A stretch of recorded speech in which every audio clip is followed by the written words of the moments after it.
Hi, I'm Katie Hill with the CYC, and I'm here with Jerry Janilevich. I'm the city attorney. Yep. And what exactly does a city attorney do?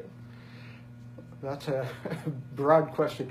The city attorney basically acts as general legal counsel for the city of Grand Island. So we review contracts, prepare resolutions and ordinances for city council, to just respond to general legal questions that various city officials have, deal with personnel issues, union negotiations.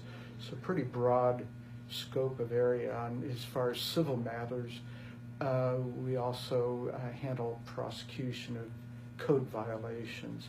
Code violations would be traffic violations, speeding, things of that nature, nuisance properties, we deal with that as well. So pretty broad scope. And then you mentioned an ordinance. Can you explain what it is and how ordinances are created? Ordinances are basically local laws. They're similar to a law that would be passed by the state legislature, only they only apply within the municipal boundaries of the city, or at least that's the typical case. Ordinances are enacted by the city council.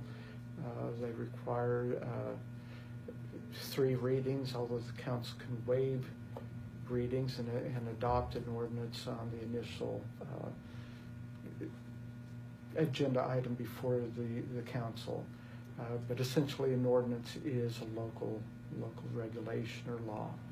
Okay. How does a person become a city attorney? A person becomes city attorney by first being a lawyer. That requires an undergraduate degree, a 4-year undergraduate degree, and then a legal degree. Typically, law schools are accredited by the American Bar Association. So it's about a 7-year process if you go from start to finish without taking any time off. And in what ways do you provide legal advice to the mayor and the city council? In what ways?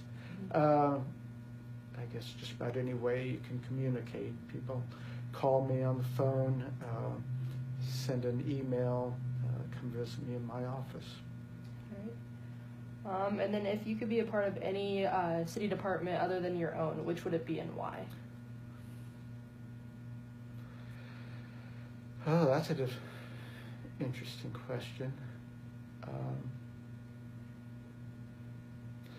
Maybe utilities, just because the utilities is really an interesting department right now because the different forms of generating power.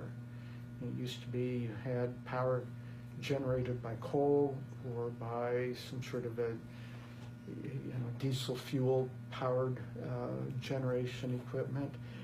Nowadays you have those 2 methods, but there's also wind energy and solar energy.